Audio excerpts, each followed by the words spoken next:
નમસ્કાર ખેડૂત મિત્રો, ખેડૂત સેવા ભાવતાલ યુટ્યુબ ચેનલ પર આપનું સ્વાગત છે। ગુજરાત આજે છે 9 તારીખ અને મંગળવારના હવામાન સમાચાર ઉપર નજર કરીએ એ પહેલાં મિત્રો સિસ્ટમની લાઈવ અપડેટ જાણી લઈએ।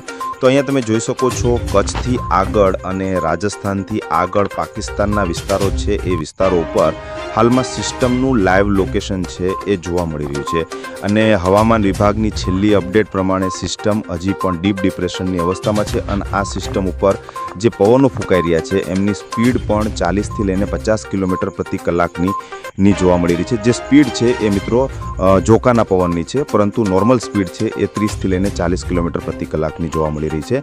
એટલે કે સિસ્ટમ છે એ હવામાન વિભાગે હજી નબળી જાહેર નથી કરી, પરંતુ સિસ્ટમ છે એ ઘણી બધી નબળી પડી ગઈ છે અને મિત્રો આજના દિવસે આ સિસ્ટમ છે એ ડીપ ડિપ્રેશનમાંથી ડિપ્રેશનની અંદર ફેરવાશે અને ત્યાર પછી ફરીથી લો પ્રેશરની અંદર ફેરવાશે। તેમ છતાં પણ આ સિસ્ટમ છે એ મિત્રો હજી 2 દિવસ સુધી સક્રિય જોવા મળશે, એટલે કે 9 તારીખે અને 10 તારીખે સક્રિય જોવા મળશે અને 10 તારીખે મિત્રો રાત્રિ દરમિયાન આ સિસ્ટમ છે એ નબળી પડી જશે, વિખાઈ જશે। ત્યાર પછી આ સિસ્ટમની અસર છે એ જોવા નહીં મળે।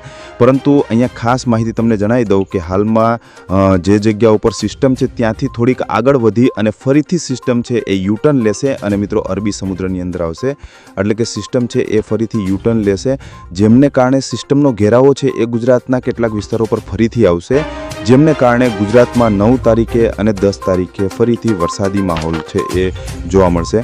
તો મિત્રો 9 તારીખે અને 10 તારીખે ગુજરાતના કયા વિસ્તારોની અંદર ભારેથી અતિ ભારે વરસાદ પડશે એમની માહિતી જણાવીએ।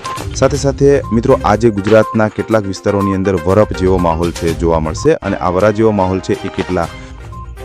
તો આ હતા મુખ્ય હવામાન સમાચાર। તો ફરી મળી, જોતા રહો ખેડૂત સેવા ભાવતાલ યુટ્યુબ ચેનલ।